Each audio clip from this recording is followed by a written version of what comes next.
95.1 Nash FM. That's Luke Combs. It's Cutter and Alisha in the morning. 2 sweet deals tomorrow at 9 o'clock. Wyatt's Pub and Grill in Rock Rimmon. And then Lawson Adventure Park and Resort. And that's where Alisha was yesterday. Mm-hmm. Where is this place? It's just outside of Idaho Springs. So like an hour and 40 minutes away. So you go to Denver and then you go west. Side of a mountain?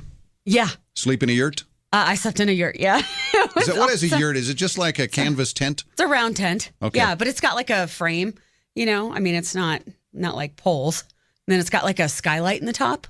Is that like a teepee? Because they also have a skylight in the top. No, it's round. Oh. And it's got like a more of a roundish bubble. teepee? Is that what it is? No.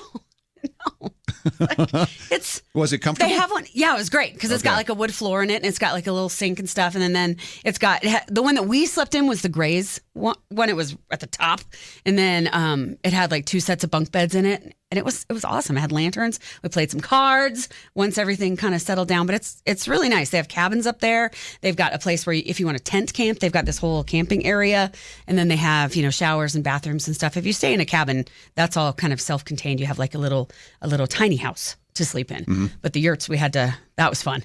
At 1:30 in the morning, me telling Steve, get the lantern. We got to walk down to the bathroom. And I mean, get up, because I'm not going out there by myself because we're in bear country. He just said, I was just in the bathroom. Just stepped outside the yurt. No. So we walked down the bathroom. So then awesome. zip lines too and that kind of stuff? Yeah. So we did a zip line yesterday, which is right there on the property. They have challenge courses for the kids.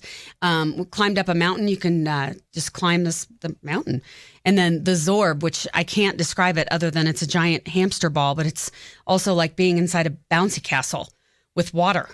So you get like this, you Superman in this hole, and it's all blown up, and then they put this other blow up thing inside the hole, so you're inside this big hamster ball, and then they roll you down the hill. Roll you down the hill, and you're like, "What's safe. Going on?" And you're sliding on your butt, kind of, and then all of a sudden you're kind of flipping around. It was the best time. You can't help but laugh, and this is the perfect vacation for a family. And the river is right there, so you can river raft if you want to. They have a ton of different excursions that you can go on. It is an absolute blast, and it's not that far. It's called the Lawson Adventure Park and Resort. Yes. And tomorrow the sweet deal will launch. And so for, it looks like $110, you get one night at the yurt. Yeah. And then you get the mountain high roller adventure package. That's exactly